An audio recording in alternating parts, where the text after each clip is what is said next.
Good evening. You're listening live to the Extreme Movie Show. I'm your host, Rob, broadcasting to you in the Extreme Studios in the Pine Hills Palace, just west of Orlando, Florida, here on this rather sultry 87-degree fall night. God, it's weird to say that here in November. I've got from Great Midwest joining me tonight, and that's, of course, RDV. We're going to be talking about Tulsa King Season 2, Episode 8, as we finish up the last couple episodes, rounding up this pretty interesting season so far. Things definitely have turned a little bit more serious in it, and it's going to be interesting to get into that. I apologize for the delay. We're having some technical issues with StreamYard for some reason. It's a little bit odd lately, has been. I don't know if it's Russian interference or what, but that being said, let's talk about the Chinese interference in Tulsa King here as RDV looks to reconnect.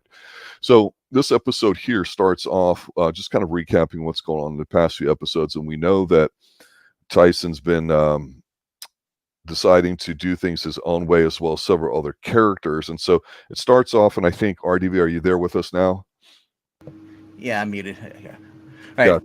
Yeah. Okay. I was just going to say, this episode's got serious, and with 2 episodes left to go, I like what they do here. And surprisingly, I feel like they even hold back a little bit here for a twist we didn't see coming, perhaps. No, this whole entire episode, they could have left this off as a season finale. The way it ends, the way it goes through everything. It felt like it, didn't it? Yeah, it felt like it, but there's actually 2 more episodes left.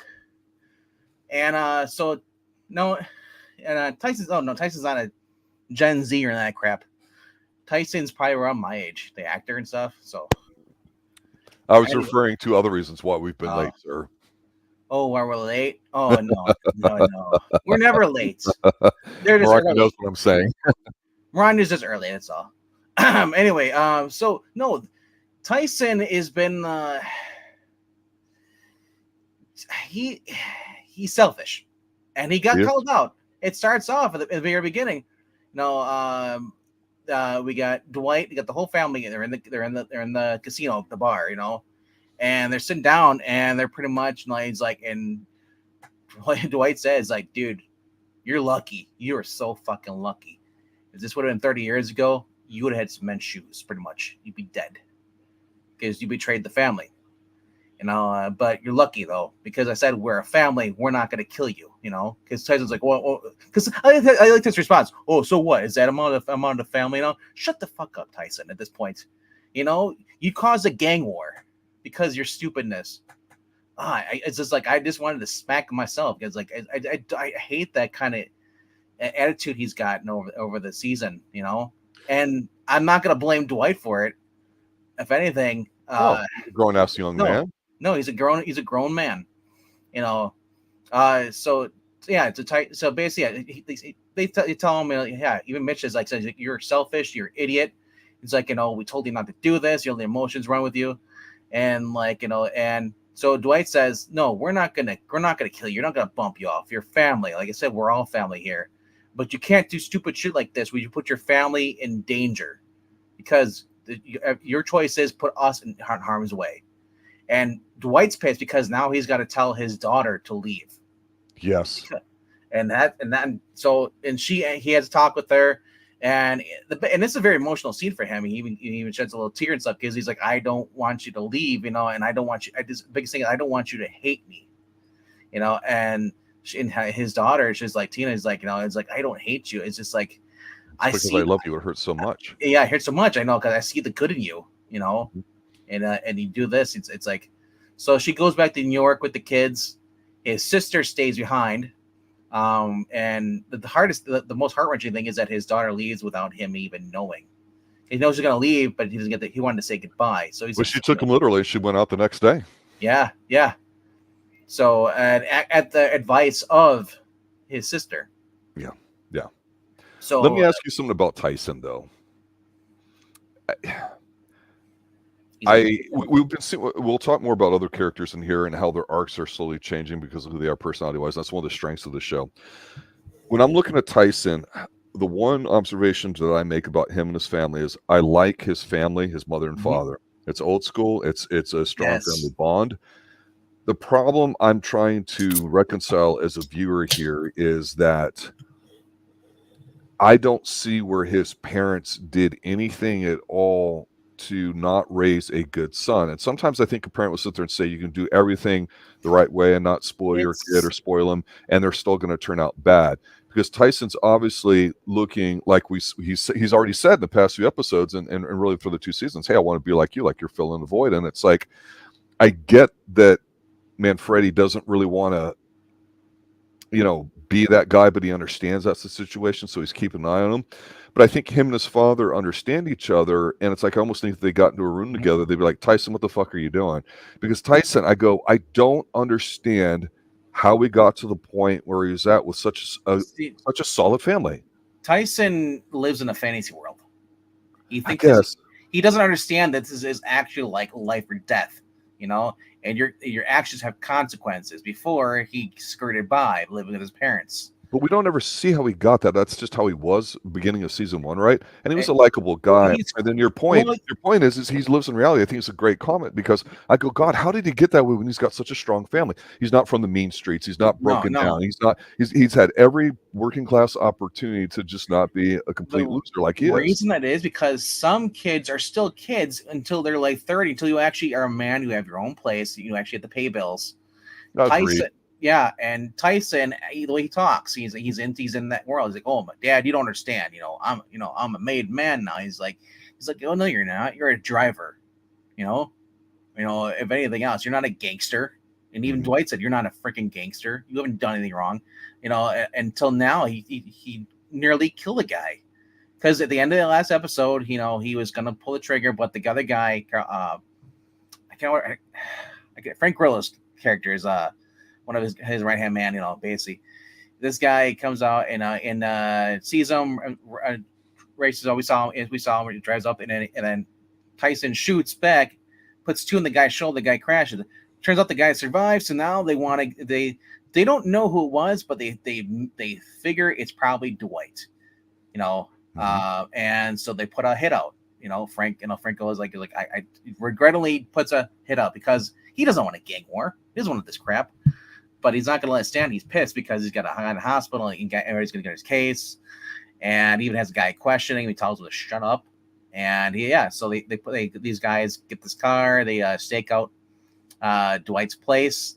Then, of course, we get the house enforcer guy. Mm-hmm. The house, whatever it's called, house association. Mm-hmm. The HOA. Yeah. Yep. Shows up. He's like, well, you guys can't park there. I'm thinking like, oh, I love how they're like, but we're high school friends of the owner over there. It's like, oh, Dwight is like, yeah. He's like, well, still, if you're going to move over, you got to get a parking permit and all this stuff. It's like, I'm thinking like this guy is an idiot. Dwight's a ex-con, gangster. If they say they know him, I would not want to be anywhere near these guys. I'd be gone. But the other thing we'll talk about is that we were wondering what the whole Feds angle has been this whole entire season. Yeah, you forget it, right? Yeah, so the Feds have actually they have had Frank Grillo's place bugged. His chop shop, where he's at, which looks really cool, where he's in. And so they're listening on by law. They were going to show up at the bar. And this is while they're having a meeting. And he quickly tells everybody to go in the back. They hide in the back of the bar. And then he talks to the Feds. Are like, yeah, we got it by law. We're doing this not because we like it, because we have to by law. There's a hit out on your life. He's like, do you know anything about you ever Frank Book or we got the Bulachulo or I can't remember what his name is, but anyway, yeah, someone. And he's like, I love how because Dwight's like, yeah, no, I don't have to give you any information. I don't know who this guy is. I've never met him before. He's like, he says well, yeah. Remember they said well, you got to sit down with them. He's like, it's a free America. I can sit wherever I want to sit. They happen to be sitting next to me, whatever. It doesn't mean I know who they are. But I love Celeste. I mean, yeah, they're basically these guys. The equivalent, these 2 Feds guys are like Johnson and Johnson from Die Hard. Yeah, they're just goofs. They're not serious. They're stiffs. No. So basically, they're just there for laughs. They're not a real serious character. They're basically a D-level character in the series. Yeah. But it makes you wonder, will they ever have another serious federal agent going after them without everything that's going on? Because while this is going on, we got Armand had just seen his wife, and he was drunk, and then basically she tells him to get lost, never contact him ever again, and he's pissed off. He goes back to the Delaney's farm. He's been drinking more and stuff. He's arguing with Stallone's daughter, who runs the stable there, and starts yelling at her. And then Delaney walks in, and he bounces off to her. She puts the foot down. Yeah, because basically he starts he starts badmouthing because he hates all women, because he hates his wife. He says he's like, "All women are all out to get me," blah blah blah. And she's like, "Get the fuck off my property before I'm thrown off." I love it. So he's what? I'm fired. So then now he's screwed because he doesn't have money to give. Remember, he needs money to pay Dwight. So he goes to Cal, and Cal's like, he's begging. Out of here. You're useless to me. You're useless to me, bro. Here's $100. I've got to say this about Armand, though. Yeah. Watching him, he chews up probably the most scenery in this episode than any of the others, and he does a fantastic job at it, because basically when he calls his son to kind of like tell him something like, "I love you, I got to do something," and all that, I'm like, I don't know what they're going to do or what exactly he's going to be done. We'll get to that in a few minutes. Yeah, but it was so uncomfortable watching this guy be a loser. I go, that tells me how effective it was making this guy, and how as an actor he just kind of played it where you almost saw him being okay. You saw him have some struggles. He nailed it in this role, because I'm telling you, I haven't felt this uncomfortable watching somebody descend into Loserville in a long time. This guy owned it. He was fantastic. Even though this episode's called under new management for other reasons, we'll get to that. Yep. It should have been called the descent of or the downward spiral of Armand. Armand, or the fall of Armand, because Armand just spirals further and further. You know, he's drink. Remember, he had a little drink before when he first went to go meet Cal. He was drunk. Well, he goes to meet his wife to basically say, "Hey, I'm in trouble. I called to your point, the FBI." He goes, she's like, "Why would you do it?" And he goes, "Look, it's my only way out." He goes, "It's not a bad gig." And he's looking at this as the only way out. And I don't applaud them for it, but I'll just say I understand it and I get it. Yeah. And if you really believe that, you know what? They'll give me a new place. They'll give me a new identity. He's like, "Why don't you guys come with me?" He still has that dream in his mind that he can still be with his wife and kids, and he can't, because she's like, "You've been drinking, nice time to do it." And then when she goes to leave, he's like, "Fuck off, fuck you," and he flicks her off and he kicks the car, and you're like, "Oh!" And that's just the start of it. Watching this was delicious. The whole episode, you're like, "Oh God, this is just beautiful." This guy has been a weasel since the very first season when he tried to take out Dwight, and ever since then, you see him. He's just been, he lost his wife, because Dwight showed up and held him at gunpoint. She got scared, and she had no idea, because he lied to her about being a gangster. And he kept things for her, so she wants nothing to do with him. And he just gets worse and worse, and he starts to hate all women throughout this episode. And I love it because people like him, scumbags, deserve to be put in their place. Yep. And so anyway, so that's going on. But meanwhile, like I said, it's under new management. So what does that mean? Well, let's talk about Chicky. Let's talk about Chicky and Vincent. Because Vincent's been doing this behind the scenes, talking to other family heads of family, and saying, "How about, Chicky's not right. He shot one of our guys point blank for no reason, just he's got a hothead. He's a temperature. He got arrested at the airport. So the sit down, so that's going on with them too. Before this, though, Dwight had called because he had heard his daughter went down. And he's like, "Hey, I don't want none of this bullshit. I don't want anybody following her. If anybody following my daughter down there, I'm gonna kill you, pretty much." Yeah, I'm gonna kill you slowly. Because the funny thing is that Dwight called. He's like, "Put Vincent on the phone." He's like, and Dwight's like, he's not here. He's not here. So I love that. He's like right there. It's like, oh man. So but that's a great way to let you know what's going to happen with the sit down. So here's this thing, because we're seeing the fall of Armand in this. So no, we've also saw the fall of Chicky in this. You see, and I'm like, oh, what's in store for Chicky in these last two episodes? Because Chicky's gonna want to get his revenge, So anyway, so they have a sit down, and I love that. I love the just the way Vincent says, like, "Hey, have a seat." Basically, what he had to own Chicky it then and there. He didn't ask him; he told him. Yeah, because remember, Chicky had always to tell me, like, "Here, have a seat." No, yes, sit down. That's good. That's good observation. So he does his best imitation of Chicky and tells him to sit down. He's like, "What the fuck you should say to me?" And he's like, Dwight, he basically brings it up. They tell the guy, "Hey, make sure he's pat him down, get rid of his gun because we don't want this to go badly. Mhm. And they sit him down and it's like, yeah, you know, and I love this. Like the other guy's mediating stuff, you know, and it's like, yeah, he's been talking, you know, it's like, you know, you're out of control. It's, you know, so temporarily for now, we're gonna take you out of power. It's like, you know, you're gonna set you aside. And I love like Vincent's like, yeah, 6 months later, maybe we'll let you have your power back. You know, like like Vincent just take the knife and goes, fuck you. You know, to me, and I don't know mob culture that well, to be honest. What I can sit there and say is, I thought the implication is based out of respect for your father that we had and what's going on here. He's Vincent's handling it appropriately. We're not going to kill you. No, yeah, Like, he says that. Fuckhead, and you're fucking everything up, and we can't have our Armenians, I think it was, come in or whoever. And it's true. They're doing what's best for business. And if you shut, behave, and control your drinking, we'll revisit this in 6 months. He's getting an offer just based off of that most people would be, you know, removed. A lot of people have anger problems with drinking in this episode. That is true. Because I love how Vincent, because they talk about the late father, and like Vincent laughs, late, yeah, right. Because he knows that Chicky killed him. Yeah. And Chicky knows, is like, oh fuck, he's like, and he's pissed. And then so when they basically tell him, Chicky gets up and he spits on the table and then he leaves.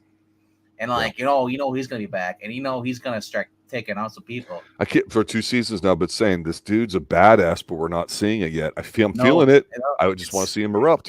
I think, like I said, you're gonna get this because you've told me this for 2 seasons now, and I believe it because the guy's staring daggers at me. I'm like, man, I don't want to fuck with this guy. He's that good. Like the payoff is gonna be great. Yes. I hope. This actor always has the payoff at the end. Even and we watch him in Reacher season 2 at the end. He's like, "Fuck you, I do what I want," you know. Mm-hmm. And so that's what's going on with them. And the other part of the under new management is Cal Thresher. Cal Thresher basically, after firing Armand, talks to Jackie King, you know, and then Jackie basically says, "Change of plans. I'm boss now." As Dwight had called it, he says, "Don't fuck with the Triad. The Triad will take over everything. You can't trust those bastards." And that's what happens. He has him kneel. He's got a gun to his head. He says, "Sign over your part of the for deal." $1,000. It's like, are you fucking serious? He can't believe it. I'm like, are you really that stupid, bro? They could have killed you, and they didn't. Yeah. So what does Cal do?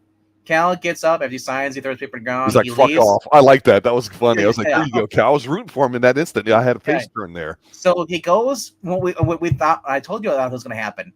Yep. He goes to Frank Grillo's character and he says, "We need to team up." And he's like, "What do you mean need to team up?" He's like, "What?"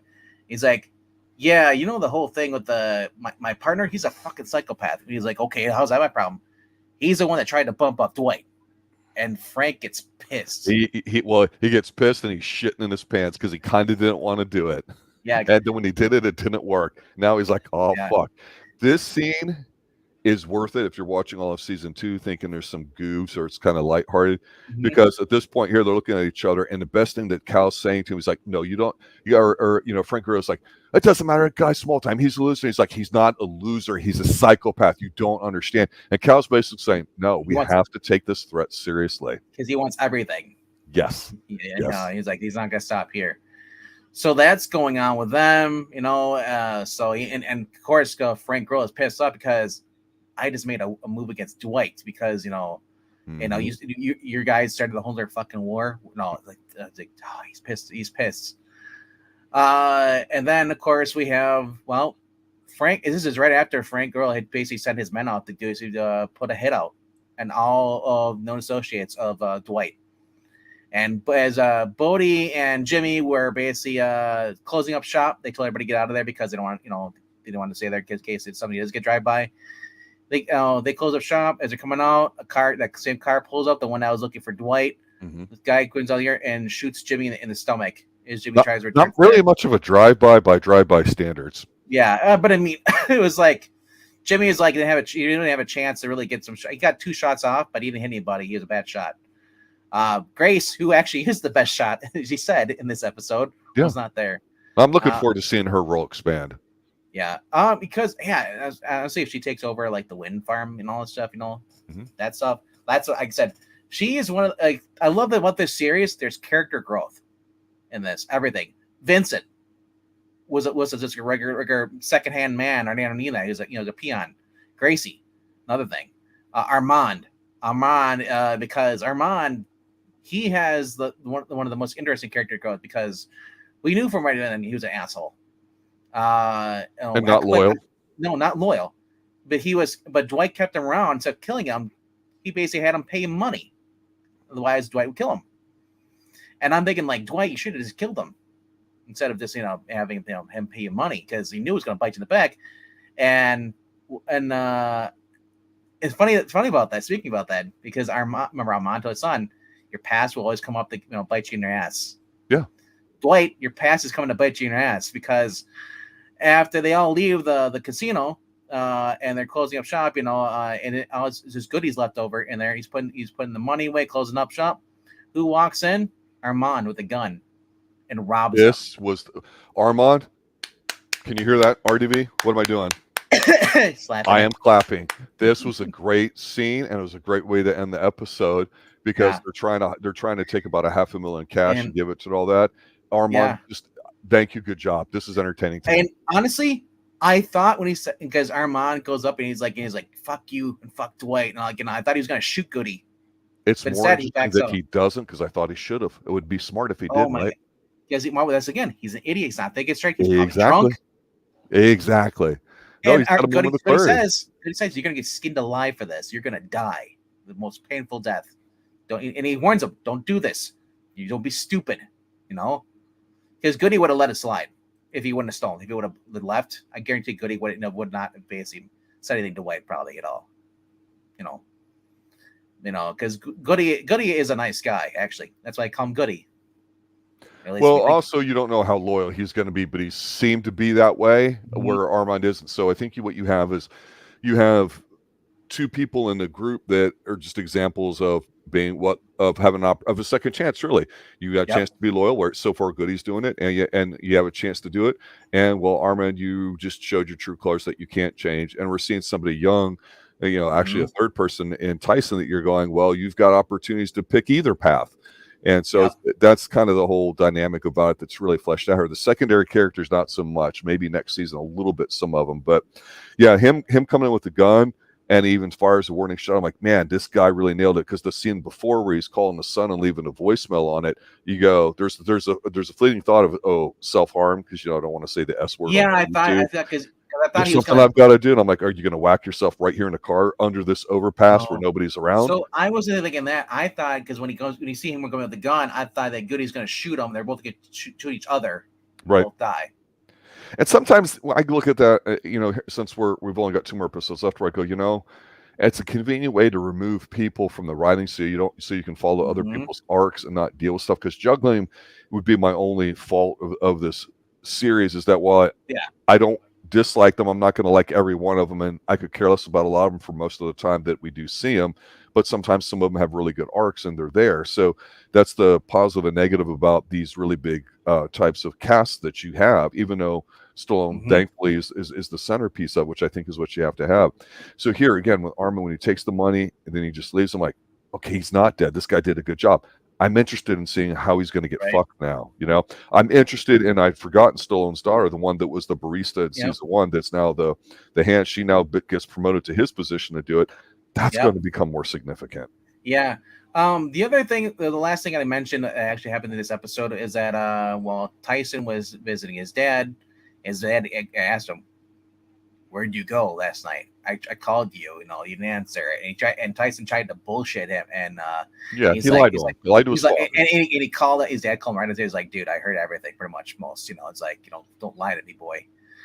And stuff. They're having a moment, and then his mom walks in, and Tyson takes his mom. He's like, "Yep, I'm leaving."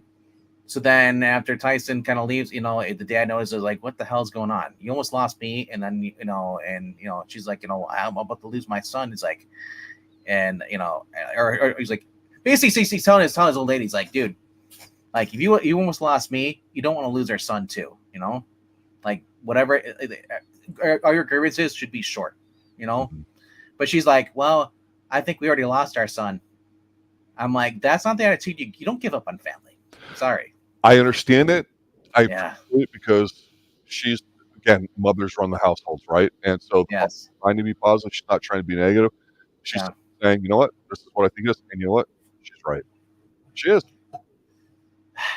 Like I said, always. I said even when people are beyond reach, Like, always. What? I was saying that's old school. Where hey, if you want to be a man, well, I'll treat you like a man, but your actions have consequences. And Yeah. the mom's going to be the one who's going to enforce that. So yeah, Yeah, but I at the same time, I'm like, I've dealt with that people for his families. Like, I don't give up on family. It's like, and that's just, I mean, depends how bad the serious situation is.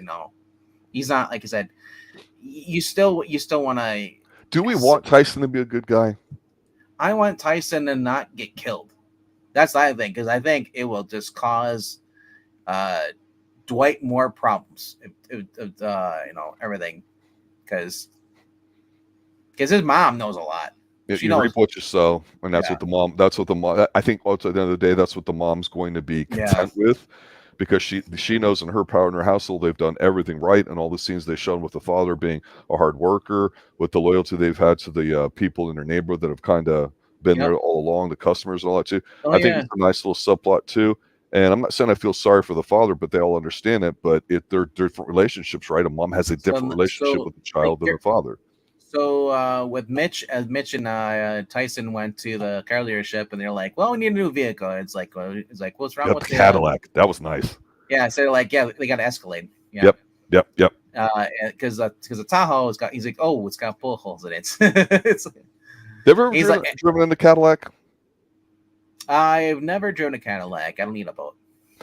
Well, the old Cadillacs back in the day were sweet, I've driven an buttery rides. Those are nice. Escalades aren't bad. I drove down to Miami one time in one. I'm like, man, this thing's pretty damn nice or whatever. A little bit big and flashy, but everything's going to that same SUV kind of style. So I'm going, okay, is this significant? We didn't see this car before. We're going to have to pay attention to it?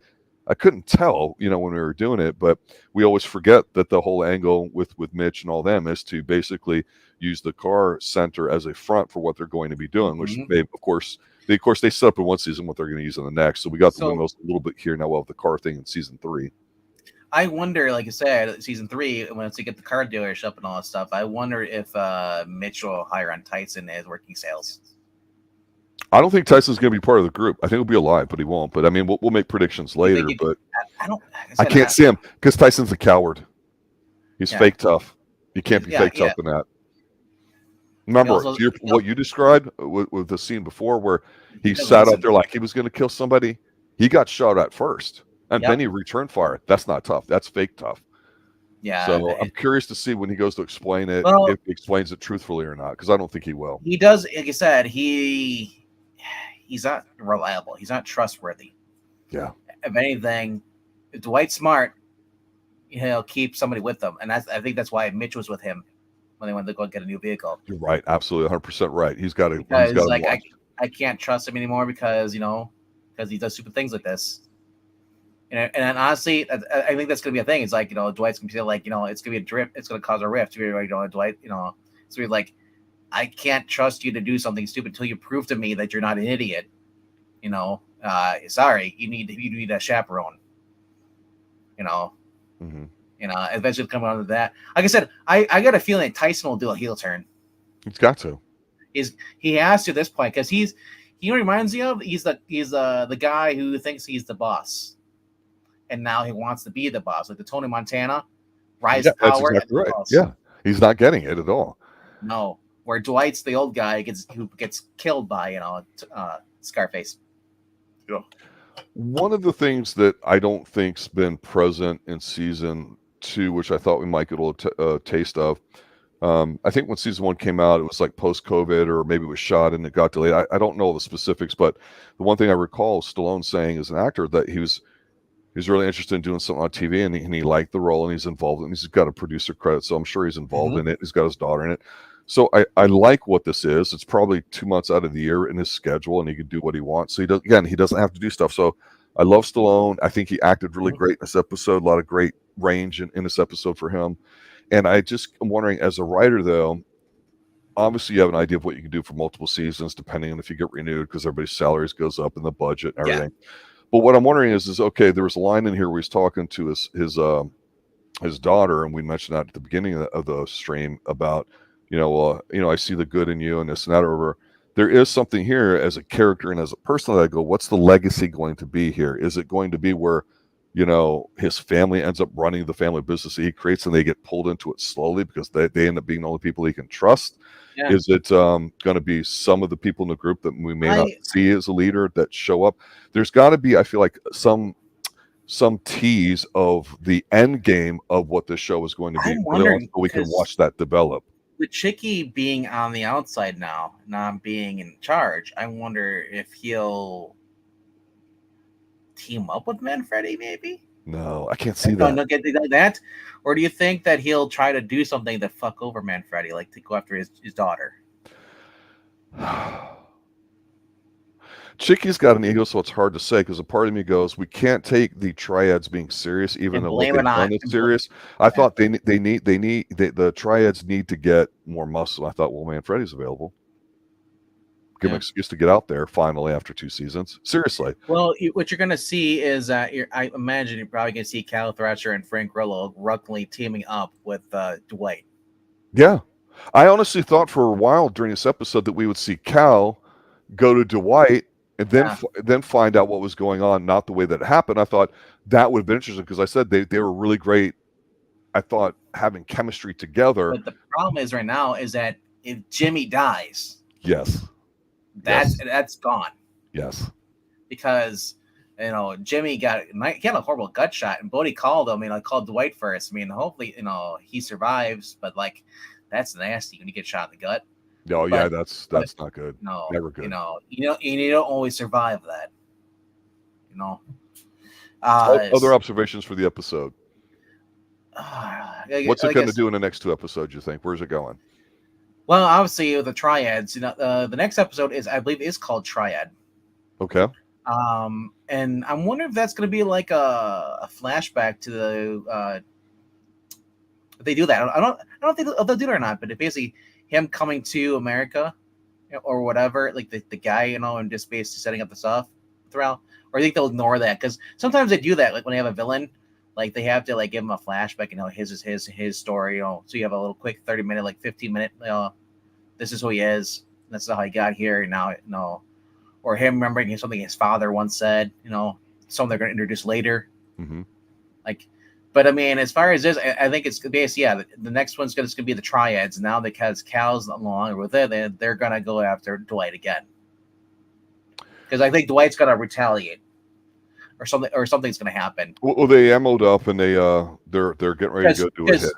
Because Dwight's going to go after once learning about what happened to Jimmy. That's right. They grabbed the grenade launcher. They're going to go there. They're going to go after Frank. And I think Frank's gonna tell him, hey, I understand, Jimmy's but I got some news for you that you might want to know. It wasn't me, that tried to blow up, car bomb. It was the triads. Like I said, it's gonna be shaky ground because Dwight's gonna go after it. I think by the last episode it's gonna be Dwight versus Jackie King. I'm wondering because we went out without a bang on this episode. Obviously, we got 2 more or something will happen. And with Dwight's team going out and they're armored up, ready. There literally was no bang. There's no trigger pulled. Yeah, which I liked. I'm wondering if they're going to do a hit, but the hit's not successful or something interferes in that action happening, starting, or even concluding. So I'm starting to go, hey, with 2 episodes, they can do something. And I do agree with you. I think with the triads, they have to flesh it out a bit more and make us feel like it's a threat. Now, even it goes kind of, we call him Bolo Young crazy just because he sort of looks like Bolo Young, but not nearly as evil looking or big. No, but he's got an intensity to him. He's okay. He's what you expect out of a triad, I guess, which I don't know if that's a good or bad thing. It's kind of one dimensional. But I think that, Cal Thresher's shown a little bit of stuff to it, but if we can't take the threat seriously from the triads, other than just, okay, this is the season 2 villain, where's Chicky? We go, man, this guy's got some juice. Then they're going to do that. They have to. So I always say, with all these people and new characters, we got to get rid of so many, like 4 or 5 of them or whatever. How are they going to go? Well, Jimmy's gone. Yep. Jimmy's gonna be gone, and half the time the people that are in Dwight's crew aren't always there all the time. The little pothead boys hardly ever there anymore at all. I got to say this. I don't know if I mentioned it before, but the 2 guys that are there and the higher place, their security guy and the the other guy. security guy and the guy that's the security dweeb, and then the guy that's like, half the size of him dweeb. I don't know Yeah. who those guys are. I don't know if they're supposed to be acting like they're higher stone all the time. I want them dead immediately. No, so the guy, you know, the other guy, I call him Chumley because that's basically what he is. He looks like, from they watch Pawn Stars. He's useless. It's Chumley. Okay. And then the other guy is the original employee working for Bodie, as well. They originally all worked for Bodie, remember? Mm-hmm. So they've all come over now. There was originally Gracie and the other boy that were running the desk at the original weed place, and the other guy worked security. So that's all they are. They haven't really changed job positions. It's just that the other guy, is just basically been not on the show as much. The younger kid. So I don't know why, or whatever. They don't have nothing. They don't have anything for him. So maybe he just, whatever. He's only there when they want to do. I think they probably extended the scene when they did because they're bringing in Dwight's sister in for that one episode. So they probably brought him in as an extra because they're focusing more on that place. But he's a minor character. I don't think he doesn't have any character growth whatsoever. Where Gracie, they gave her the character growth. Yeah. Yeah. And the other guy his sister's sticking around for the season 3. The other guy is useless, but because the other guy is just there for show. He's not a guy kick your butt. Where we have Cash Flow or Bigfoot in the show. Bigfoot. This guy's I'm laughing every time I see this guy. Yeah. This dude is massive. He's about 3 barrels wide. I swear to God, cut his hair or something like that and give him a little bit better fitting clothes. And the dude's a friggin' monster. He is already. When he's on screen, because he's always sitting in the back and smiling that dumb smile, and he's not stupid. He's not a he's smart. He is smart. You're like, where'd they find this fucker? Because I'm going. He's undervalued right now. I would invest in him immediately. Jesus, I'm trying to remember who he was because somebody's cousin or somebody knew him. They brought him in. Bodie brought him in saying he's somebody's whatever, Yeah. So, and this guy is street smart. So I like him. Like I said, I said, it always gives him an opportunity for Stallone to do a joke. He's like, like you said, he's like, oh, hold on, you stay here. If they see you, they're gonna freak out. You see me, they'll be fine. It's because it's like would you open the door for you? Probably not. So like I said, I like Bigfoot. Bigfoot is useful. He tracked down the place where the car was registered, but it was an empty parking lot, so he has to come back. I said Bigfoot is actually really one of my new characters I like this season. And he doesn't have to say much or do much. He just has to be there. There's a few lines. His presence there, and that's great. Yeah. Any other final thoughts? Other than that, like I said, this has been one of my favorite shows to watch this year. It's been very consistent. I got to give it a lot of credit for that. And it's a Sylvester Stallone show. I never would have thought of it because originally it was like Stallone's getting a TV show. I'm like, oh, roll my eyes after watching Samaritan. I was like, please no. I don't need 10 episodes of Samaritan. I know. It's it's like Stallone. And if look, would we have given the show a chance if Stallone wasn't in it at all? Because I lost. Remember Get Carter? Loved it. Loved the remake. Everyone shits on it. I understand it. And then there's Copland. I always thought we're gonna get Copland in TV series. I'll take Stallone's catalog, bro. I'm telling you, I love Stallone. So like I said, and I kind of keep reminding myself, Stallone's 76. Yeah. Every time I see him in this, he's an animal. Dude doesn't screw around. I love it. He's got juice. It's great. Yeah. I'm looking forward to season 3. I thought after one season I might be like, oh, okay, maybe he's old and can't do it. And I was like, fuck, why did I even think that? I apologize, Sylvester. I really do, because I think he acted better in this season than he did in season 1. He's got the character more fleshed out, well defined. I think he's more comfortable with it, and I think it just shows in all the scenes that he's in, particularly this episode. This is one of the best episodes of this season for sure. Yeah, like I said, the beginning of the season, and him arguing with basically defending himself in court. Yeah, did an awesome job. Yeah, I wasn't the biggest fan of that, but that being said, this episode is the best individual performance I think he's given because of the range that he's had to do in some of the scenes. It's hard to say that if you just watch it by itself. The emotional, Yeah, but if you watch a couple episodes in a row and you get up to this point, you'll be like, okay, then you could see it. And that's the danger of TV. If you're not always watching every episode, and you miss something, you may not see or appreciate what they're trying to do. You're like, okay, he just cried a little bit when somebody's leaving. It's like, no, you don't get it. No, the scene with his daughter, it's like, then he's got the scene with Tyson, and then he's the scene. Like I said, he's shown multiple different basically like emotions throughout this whole episode. Yeah. Anger with Tyson, sadness, depression with his daughter, sadness when she was talking to her, and depression when she wasn't there. And then I said, like, when it got to like later on dealing with the feds, cockiness, arrogant, it's like, he, like I said, it's a ball of laughs. This show goes, it's a roller coaster of emotions, and you wouldn't think it like this just sounds like it's just so hokey, but it's not. And right. And like I said, I've never watched Yellowstone, but I watched Justified. To me, it's just as awesome as watching Justified. All right, so tell everybody about the new poll that we're getting ready to put up if it's not up already. Well, it's already been up for about an hour or two now. It is actually we have from 1998, The Mask of Zorro. That would be 1998, and it's a fantastic film. Yeah. Go see it. Yeah, 1998. Then 2002, The Count of Monte Cristo. Also, Antonio Banderas film. Fantastic film. So we got two Antonio Banderas films head to head. What else would we put in there? Well, there's only one film we could put in there, and that is Solomon Kane. That makes less sense, and I've not seen it, but I understand that's popular among a certain segment of people. They're all swashbucklers films. Yeah. So I was like, why not? It's kind of like the leftover from when we just reviewed the Adventures of Robin Hood. I'm like, yeah, swashbuckling movies. Damn it, Count of Monte Cristo always comes to mind. Fantastic film with Jim Caviezel, pre-Jesus, I think.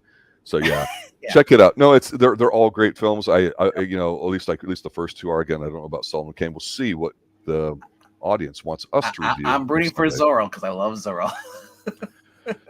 Solomon Kane, I have not seen. That's the only one I have not seen. Zorro, I believe, was directed by a James Bond director. Well, I was also looking at the other one was basically like the Man in the Iron Mask. And I was like, nah, I'm good with Cap. I don't need Cap. We'll leave Leo out for now. There's other Leo performances, that we can talk about, but we're not up or down to the level of doing Leo yet. Yeah. All right, guys, go ahead. I was gonna say, if you guys haven't done so, please click like, subscribe. Make sure the notification bell is turned on so you get notifications when we go live. Also, leave a comment down below as far as what you thought of this episode. Yeah. And so, that being said, if you want to support the channel, they said there's many things you can do. Sharing it out the channel to your friends, voting in it, being interactive with the polls on Sundays. That's why we create them on Tuesdays, so you guys can interact and help us choose what movie you want to see reviewed. Just showing up. Yeah, and if any of y'all know anybody that has a site that does something similar and they want me to come over as a guest to pimp out the channel or talk a movie out or like that, a little cross promotion here during the holiday season, I'm open for it. So spread the word around. I know a lot of you guys are very active in the community on YouTube with your own personal interests and some businesses as well too. So keep that in mind and let us know. We'll see what happens there too. I'm excited to go through some of these movies that people put up on the poll and vote for. That's right. You heard it. If you want Rob to leave his channel, let us know down below. Good night now. Don't make me say goodbye. Good night now. Later.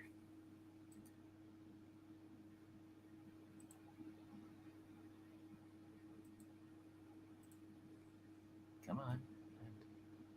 44.